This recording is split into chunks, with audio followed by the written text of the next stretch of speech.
अल्लाह के प्यारे रसूल पैगंबर हजरत मोहम्मद सल्लल्लाहु अलैहि वसल्लम फरमाते हैं, मुसलमान और काफिर के बीच फर्क करने वाली चीज नमाज है।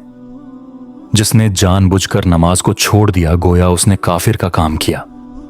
एक और हदीस में प्यारे रसूल पैगंबर हजरत मोहम्मद सल्लल्लाहु अलैहि वसल्लम फरमाते हैं, एक रात मेरे पास 2 फरिश्ते आए और मुझे अपने साथ लेकर गए। देखा कि एक आदमी जमीन पर लेटा हुआ है और एक दूसरा आदमी एक बड़े पत्थर से उसे मार रहा है। उसका सिर टुकड़े टुकड़े हो जाता है और पत्थर दूर जा गिरता है। जब वह पत्थर लेने के लिए जाता और वापस आता है, इतनी देर में उसका सिर फिर सही हो जाता है। वह आदमी फिर अपनी पूरी ताकत से उसके सिर पर पत्थर मारता है। इसी तरह वह मारता रहता है। मैंने फरिश्ते से पूछा, यह कौन आदमी है? इसका जुर्म क्या है? फरिश्ते ने जवाब दिया, यह आदमी नमाज नहीं पढ़ता था, इसको इसकी सजा मिल रही है।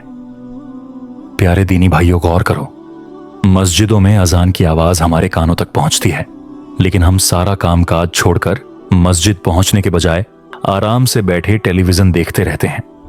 अजान हो रही होती है और हमारा टेलीविजन चल रहा होता है। नमाज हो रही है और हम फिल्में, गाने, कार्यक्रम देखने में खोए रहते हैं। जमात हो रही होती है और हम सड़कों, होटलों, चौराहों पर बैठे गप्पे मार रहे होते हैं। न तो हमें अजान और नमाज की परवाह है और न ही मस्जिद का एहतराम होता है। ताज्जुब की बात तो यह है कि रमजान के महीने में तक ऐसा देखना को मिलता है। कुछ लोग इस्लामी लिबास पहनकर घर से निकल जाते हैं, लेकिन मस्जिद में नमाज पढ़ने की बजाय किसी और महफिल में लगे रहते हैं और वहां फिजूल की दुनियावी बातें करते हैं। हजरत उबादा साहबी फरमाते हैं, अल्लाह के रसूल पैगंबर हजरत मोहम्मद सल्लल्लाहु अलैहि वसल्लम ने मुझे 7 चीजों की नसीहत फरमाई थी, जिसमें से 2 चीजें ये हैं कि शिर्क मत करना, नहीं तो तुम्हारे बदन की बोटी बोटी कर दी जाएगी। दूसरा, जानबूझकर नमाज न छोड़ना, क्योंकि ऐसा आदमी इस्लाम से खारिज हो जाता है। जरा गौर करो है मुसलमानों, जानबूझकर नमाज छोड़ने वाले हम कैसे मुसलमान कहलाने के हकदार हो सकते हैं? जब कभी लड़ने की बात आती है तो हम पीछे नहीं रहते, लेकिन दीन के कामों से दूर क्यों? अल्लाह के वास्ते ऐ मुसलमानों, अपना और नमाज का रिश्ता मजबूत कर लो। मस्जिदों को अपने सजदों से आबाद कर दो।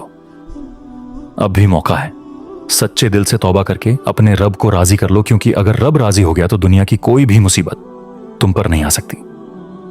गरीबी, बेरोजगारी, मुसीबतों, रंज और गम लाचारी का एक ही इलाज है और वो है नमाज। अल्लाह हम सबको 5 वक्ता नमाज पढ़ने की तौफीक अता फरमाए। आमीन।